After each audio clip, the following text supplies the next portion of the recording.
wabarakatuh. Waalaikumsalam warahmatullahi wabarakatuh. Tapi pun Ya pun. bersama saya lagi Novelia Yulisin Salam di program podcast Cawekam. Keberkahan ada di studio Cawekam karena kehadiran dua orang tokoh yang sangat kita kagumi. Gak asing lagi, Bang Budiono yang sudah tidak asing di studio Cawekam. Beliau pengusaha madu ya, Bang ya masih? Insya Allah masih ya. Masih. Dan berikutnya ada Pak Haji Nuryadin SH, biasa dipanggil Pak Haji Udin. Beliau adalah pengusaha dari Si Raja Besi Tua. Dan infonya beliau juga tergabung di PAI ya. Apa kabar Bang Pak Haji? Baik, assalamualaikum. Sehat ya? Alhamdulillah. Nah ini agak menarik nih. Kita bicara sama Bang Budiono dulu. Ini Bang Budiono tampil begitu religinya. Wah, ada apa nih? Bisa diceritakan Bang? Jadi pengusaha beralih ke jadi ustadz atau gimana? Sebetulnya bukan beralih. Kebetulan memang selama 2 bulan terakhir ini kami bergabung dengan GMI, apa tuh? Gerakan Mubalik Islam. Gerakan Mubalik Islam. Di kota Bandar Lampung, kami ingin aktif lagi di dunia dakwah, ya khotbah Jumat dan sebagainya. Intinya kami sedikit menceritakan bahwa sebelum masuk ke Lampung tahun 96, alhamdulillah kami di Jawa Timur diberikan kesempatan oleh Allah untuk nyantri di pondok pesantren Hidayatullah di Jawa Timur selama 5 tahun. Nah, setelah masuk ke Lampung ini, praktis kami hanya menekuni pekerjaan dan usaha. Karena itu dalam perenungan 2 bulan terakhir ini kami merasa ada sesuatu yang hilang. Kita artinya diberikan kesempatan oleh Allah untuk nyantri di pondok pesantren selama 5 tahun ini. Tentu di situ ada terselip amanah secara tersiratnya. Amanah untuk ya ilmu sedikit banyaknya tidak boleh kotor. Artinya harus disampaikan kepada umat meski hanya 1 ayat. Balighu anni walau ayat. Sampaikanlah dariku meski hanya 1 ayat. Ini amanah dari Nabi Muhammad SAW. Itu saya dari hari Jumat ini hati saya menjadi khotib dan imam di Masjid Baitul Nur di Jaya. Karena prinsipnya kami di sini tidak untuk menjadi ustadz atau predikat apapun. Saya ingin belajar dan terus belajar. Artinya saya tidak ingin menjadi level tinggi atau apapun, ustadz, guru besar atau apapun. Saya ingin bertekad belajar dan terus belajar, menjadi santri forever, menjadi santri selamanya. Artinya belajar tidak ada tamatnya di sini. Jadi artinya saya ya ibarat HP yang perlu dicas kembali. Ya artinya dengan adanya kesempatan bergabung dengan GMI ini, ya saya menjadi kembali belajar lagi, membuka lagi. Ketika diberikan kesempatan jadwal untuk menjadi khotib, tentu saya belajar lagi apa materi yang perlu disampaikan. Dan ini juga sekaligus untuk ya mengasah lagi, ya ibarat pisau ya harus biasa kalau tidak tumbuh. Dan ibarat pohon bukan hanya rimbun, tetapi selebihnya memberikan manfaat dengan buahnya yang sehat dan nyata. Itu apa itu? Artinya ada ilmu yang selama ini tersumbat ya, yang tidak disalurkan, seharusnya menjadi amanah ketika ilmu itu sampai ke Bang. Ya karena mungkin saat itu kebutuhan kali ya, bicara pekerjaan ya mungkin gitu. Jadi ya mungkin karena ya tadi apa artinya, karena sebetulnya orang yang berilmu menyampaikan itu dari ataupun mubalik itu karena di situ sebetulnya ada beban dan tanggung jawab yang sangat berat. Karena apa? Karena Allah sendiri mengancam bahwa bagi pendakwah maupun dai itu tanggung jawabnya itu kaburomatan indallahi atqakum. Jika kita sendiri tidak mengamalkan, tidak mengamalkan apa yang kita ucapkan, maka besar murka Allah. Iya. Nah, atas dasar itu kami ya takut, Ada rasa sungkan, ya. makanya sebisa mungkin saya menghindar diri untuk Iya. menyampaikan sesuatu. Karena apa? Kalau saya tidak bisa mengamalkan, ini Kita bicara Allah tapi tidak mengamalkan. tidak mengamalkan. Nah, ini artinya apa? Jangan sampai kita misalnya sebagai ustadz kita mengajarkan sodako, betapa besar sodako. Ternyata Tapi diri tidak sendiri sodako. tidak bersodako. Iya. Ini besar sekali. Iya. Sholat malam bagus, sementara dia sendiri tidak sholat malam. Nah, ini artinya kami yang selama ini menjadi pengalaman. Namun yang memberanikan dalam perenungan 2 bulan terakhir ini saya memberanikan diri untuk kemarin juga ada amanah juga di sana untuk sampaikanlah meski hanya sampai sekaligus itu menjadikan menghidupkan kita juga supaya ya sholat malam. Sejak kapan Bang bergabung di GMI? Baru 2 bulan terakhir. Baru 2 bulan. Sudah berapa kali? Baru 5 kali. 5 kali ya. Ini kan termasuk kembali memulai ya, Ada canggung-canggung nggak Bang? Ya tentu, karena pengalaman menjadi khotib pertama itu saya di Masjid Jabal Nur di Jalan Imam Bonjol ya. Jabal Nur, pengalaman pertama saya merasa walaupun sudah mempersiapkan diri, namun di pertengahan ceramah itu ya merasa demam panggung. Demam panggung, saya merasa panas dingin suhu badan saya dan perut mual Iya. seperti mau muntah. Iya. Apalagi ketika ada anggota jamaah yang baru datang ke masjid itu tokoh yang kita kenal, Iya. itu menjadi tambah gugup. Namun alhamdulillah teratasi, tidak sampai muntah beneran di masjid itu, alhamdulillah. Dan semakin Jumat ke berikutnya, nah ini Imam Bangun sudah mulai berkurang. Artinya betul, Maman, ya pisau sekalipun ya perlu diasah. Iya. Ini juga menjadi pembelajaran. Bisa kalau sudah lama tidak diasah tumpul ya. Betul. Jadi kadang-kadang ada yang lupa mungkin. Kalau semakin diasah, semakin mengingat. Ini ya. Pak Haji Udin, aktivitasnya apa sih Pak Haji? Apa sih Raja Besi Tua ini? Terima kasih satu tahun saya bisa undangan dari Jawa Kongres ya. Iya. Jadi saya akan menceritakan sebelumnya kenapa sih kok dipanggil sebagai Besi Tua. Dan kebenaran saya itu tahun 94 buka usaha besi. Mulai dari Gerobakan, dari kecil ke kampung, dulunya di desa Pulitan Kampung. Nah, setelah itu sudah mulai ramai, lagi-lagi namanya edaran dari wali kota, kita harus relokasi Oh, dari gitu. tempat di Bandar Lampung kota harus pindah ke luar kota. Iya. Sampai kotanya kumuh, jadi dapat edaran sudah beberapa kali masih jamaah wali kotanya paham. Akhirnya kita coba memberanikan diri ekspansi ke Jalan Soekarno-Hatta bypass. Yang di sana memang tempat Bandar Lampung memang boleh. Oh, gitu. Alhamdulillah sampai hari ini kita masih menghuni di semua. Ini dari tahun 94, sekarang sudah 2022, berarti 20 tahun yang 20 lalu tahun lebih ya. kita jalan. Ya kalau namanya bisnis itu ya ada suka-dukanya, ya suka-dukanya. Pertama kalau sukanya pasti karena barang masuk, insya Allah banjir juga yang dapat juga lumayan. Dukanya kita biasanya itu barang selingkuh, dan yang kedua juga ada urusan biasanya berurusan dengan polisi. Apa? Urusan polisinya kalau kebeli barang curi ya. Oh gitu, iya. Dianggap nada ya? Ya, yang kepada biasa lah kalau ada pasal itu digunakan.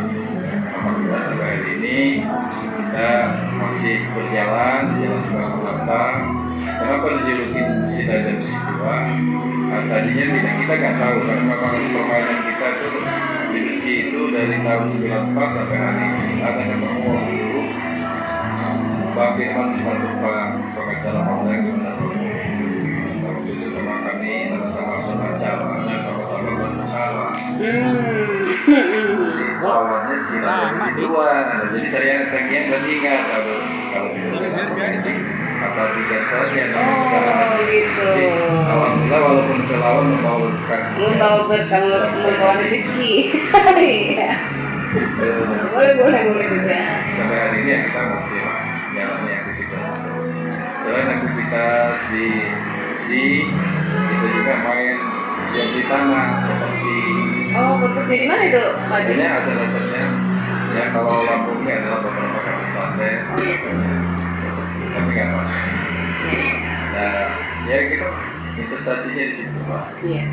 Jadi benar-benar seorang pengusaha ya. Dan kalau bicara 20 tahunan artinya sudah sukses dong. Iya. 8 tahun. 28 tahun. Wah. Pertama memulai usaha. Nah, artinya memang sudah mendarah daging jiwa pebisnisnya. Ada kiat-kiat nggak Pak Haji Din untuk terus survive?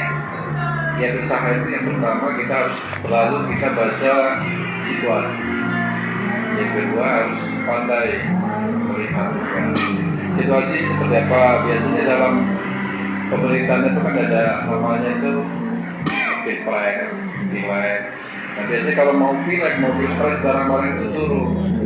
Jadi setelah ada ketentuan siapa yang jadi pemerintahnya siapa, nah baru agak stabil.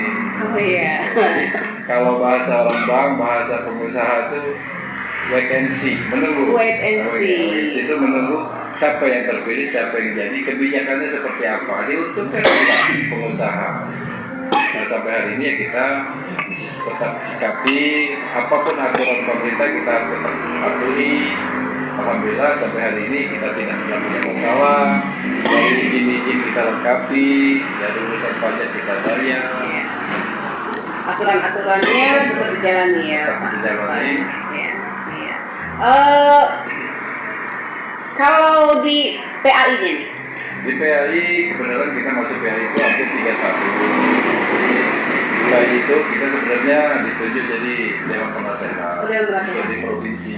Jadi PAI itu berdirinya sudah cukup lama dan sudah menelurkan ya, artinya itu pengacara-pengacara yang handal baru masih rata-rata asli anak muda-muda ya. Nah, dalam hal ini kita ditunjuk jadi Dewan Penasehat untuk di provinsi. Ketuanya Irfan Balga, bendaharanya Darwadi Chandra, sekretarisnya Guntur Pak Haji, Dewan Penasehat. Anggotanya sudah 200 lebih. 200 Dari provinsi ini artinya itu sudah 15 kabupaten kota itu hampir ada. Pak Haji masih beracara? Sampai hari ini kita alhamdulillah. Wah, keren ya. Selain pengacara, pengusaha, nah yang ada uniknya, kok bisa Bang Budiono dengan Pak Haji ini ada dalam satu waktu, ada dalam sinergisitas seperti apa, Bun ya? Ya kebetulan selain karena organisasi, kebetulan memang Pak Haji Nur Yadin ini sebagai figur pembina kita Di GMI di atau? pondok pesantren yang sedang kita rintis, namanya Barokatullah di Kecamatan Sukabumi, Campang, Bandar Lampung. Yang waktu itu sempat diceritakan lagi, Betul, cita-cita ya? Betul, memang masih merintis, namanya kita hanya bermodal nawa itu, ya insyaallah ketika Allah meridhoi dan ini kan tentu kun fayakun. Nah, ini yang sering memberikan nasihat, yang sering memberikan motivasi bagi yang ini, ya sehingga terbangun terus komunikasi hingga sekarang. Saya juga dari sisi usahanya juga banyak tanda kutip mengcopy paste juga di tiap-tiap usahanya dari Pak Haji Nur Yadin ini.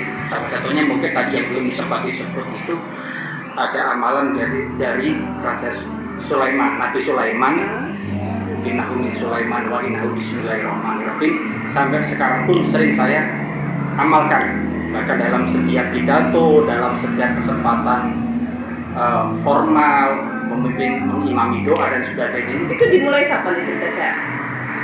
Nah, nanti bisa diceritakan bagaimana cara mengamalkannya. Iya. Cara mengamalkan itu juga nih kayaknya bocoran. Dan ini amalan ini karena Nabi Sulaiman ini kan yang terkaya, yang terkaya belum ada yang menandingi sekarang. Nah, mungkin Pak Mudadin ini bisa menceritakan titik baliknya seperti apa. Mungkin Pak Haji Oke, saya sampaikan. Jadi amalan Nabi Sulaiman itu amalan yang paling bagus. Kenapa? Pertama, sampai hari ini belum ada tertandingi ya. Nabi Sulaiman itu nabi raja yang paling kaya. Jadi innahu min Sulaiman wa innahu bismillahirrahmanirrahim. Allah ta'ala alaihi wa sallam. Artinya ketika kita membaca surat itu, ayat itu, ya kita percaya diri ya. Walaupun ada namanya Bill Gates ya, artinya dia punya usaha bisnis belum bisa nandingin Nabi Sulaiman. Karena Nabi Sulaiman itu nabi yang tercatat dalam sejarah. Ya, Quran juga ada. Kalau yang ganteng Nabi Yusuf, kalau suaranya bagus itu Nabi Daud. Nah Sulaiman ini raja kayanya. Jadi belum ada tertanding. Jadi walaupun ada pengusaha Israel, ya Soros, itu belum bisa mencatat. Kalau yang paling itu amalan yang saya diberikan itu agak asal dapat, namun dari dulu ya, dari Cirebon saya pernah datang. Katanya kalau mau kaya ya Jawa Timur di sini.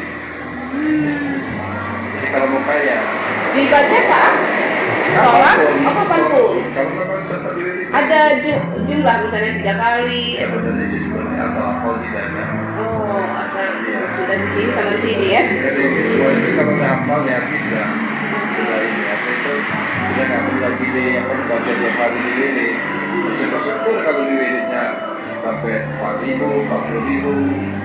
Kan kalau soal 5 waktu kan kalau kita bisa 1.000 5 waktu 5.000. 5.000 kalau udah 1 bulan kali udah 150.000. 1.500.000.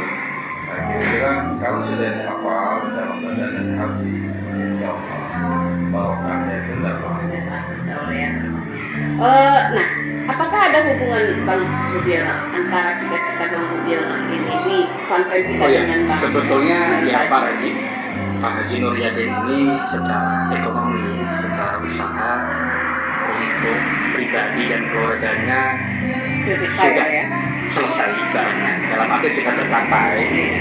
Namun tentu ada kesamaan di sini, mimpi yang belum terwujud. Salah satunya adalah pesantren. Antaranya Pak Haji ini pada akhirnya ingin di daerah Waidale, ingin suatu saat akan membeli tanah khusus di sana, ingin membangun langsung di sana. Ya insya Allah nanti ada pemakaman keluarga juga di sana. Jadi memang sudah dipersiapkan. Artinya ya kita sendiri juga perlu secara pribadi juga dalam rangka ya perlu mempersiapkan diri. Artinya kan memang sesuatu itu apalagi umur ya, apalagi umur kita tidak ada yang tahu. Ya sekarang ini pun Pak Haji Nur Yadin status keluarganya lagi single nih. Oh, lagi single parent karena anak berapa? Istrinya belum lama ini meninggal, masih umur berapa? 31 sudah meninggal dunia. Nah ini artinya kan pengingat juga, ayat pengingat juga bahwa kita pun suatu saat tinggal menunggu daftar menjadi tabungan. Kenapa tidak ini kita persiapkan amal tabungan kita meski hanya berupa niat. Dari insya Allah niat baik itu sudah dicatat oleh malaikat raqib, malaikat mencatat kebaikan. Dan artinya setiap kebaikan yang kita tanamkan kita tidak perlu khawatir karena malaikat raqib ini tidak pernah korupsi catatan. Jadi selalu tertatanya akurat. Nah ini artinya berbeda dengan kita melakukan kejahatan itu belum dicatat sampai benar-benar melakukan kejahatan. Tetapi kalau niat kebaikan meski belum terlaksana, nawaitunya itu sudah dicatat. Ini maharoman dan Gimana? Apakah langkah yang akan impian Pak Udin soal Pak Udin soal pesantren? Jadi saya memang punya niat, sudah pernah beberapa tahun yang lalu pernah diskusi sama Bung Budiono. Pada intinya yang belum saya capai, yang belum terlaksana dan penuhi. Memang saya punya impian, pertama saya ingin dia bangun ya. Pertama itu makam keluarga. Syukur-syukur kalau dapat tanahnya 1 hektar akan kita pakai keliling, akan kita buat masjid di situ, pondok, masjid, dan termasuk alfamart apa Itu tahun berapa? termasuk ini juga apa tuh klinik. Klinik. kesehatan. Oh iya, Kesehatan. klinik kesehatan ya. Jadi bagaimana kita investasi seumur hidup itu juga untuk yang dibawa nanti ke akhirat.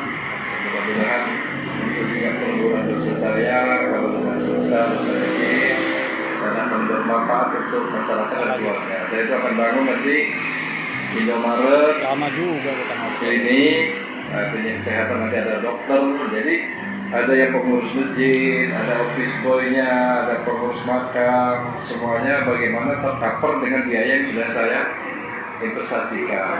Jadi dari klinik nanti dokternya kan ada mungkin 60, 40, Oh, iya. 60-nya untuk kita, 40-nya untuk dia. Begitu juga dari Alfamart, apa Indomaret nanti kita buat, begitu juga hasilnya.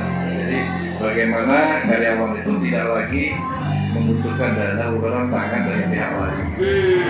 Dari situ bagaimana dananya bisa dia yang kelola, rekeningnya, tiap bulannya 4 bulan sekali kita evaluasi hasilnya berapa. Kalaupun ada hasil kita bagi sama-sama. Nah, kalaupun nanti sudah ini paling tidak nggak memberatkan lagi, ya harus cari-cari proposal, dan kita kemana-mana, nggak ada donatur. Itu saya yang belum terwujud itu.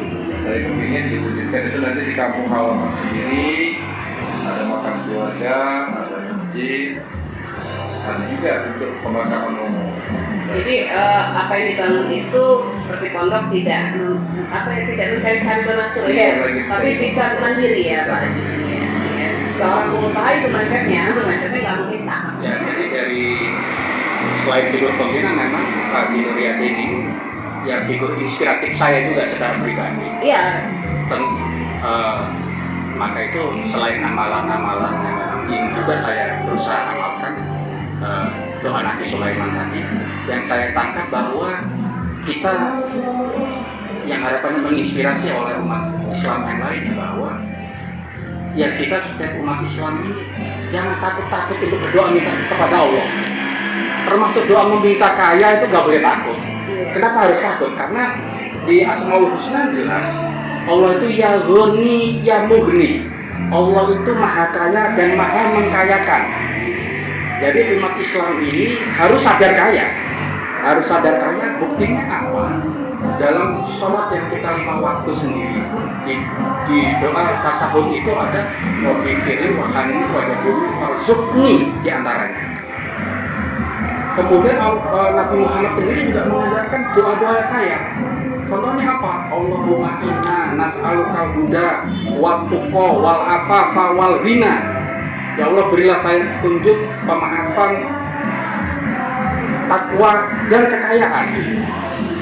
Yang artinya ya tentu dengan awal itu ya tentu dengan kita semakin kaya ini harapannya kaya yang seperti Abu Bakar Siddiq, seperti Abdurrahman bin Auf, seperti Utsman bin Affan. Artinya kaya yang dermawan. Nah ini kan banyak yang kita jangan takut-takut untuk berdoa meminta kepada Allah untuk kaya. Oh berarti kita cinta harta, berarti kita dunia. Loh, dengan harta ini kan bisa menyelamatkan akhirat kita juga. Dengan sodako ini berarti itu dunia dan akhirat. Kita kan selalu berdoa Robbana atina fid dunya hasanah wa fil akhirati hasanah. Dengan kita sodako, dengan kita zakat, dengan memperbanyak menjadi ahli sedekah. Nah ini menjadi langgeng harta kita. Itulah yang dilakukan oleh Abu Bakar, Utsman bin Affan, Abdurrahman bin Auf. Dan kita harapannya meniru cita-cita mereka. Artinya sebetulnya umat Islam ini harus sadar kaya yang bertakwa itu yang ideal. Ketika kaya kan bisa bermanfaat ya untuk orang tuanya. Mungkin Pak Haji Udin bisa memberikan motivasi nih kepada sahabat cawekan lovers di luar sana sebagai pengusaha sukses dan sudah apa istilahnya sudah berpikir ya, masih muda sih saya melihat Pak Haji Udin sebenarnya masih muda ya kan. Tapi beliau sudah berpikir soal atas istilahnya soal pondok pesantren dan sebagainya. Jadi ya memang kita investasinya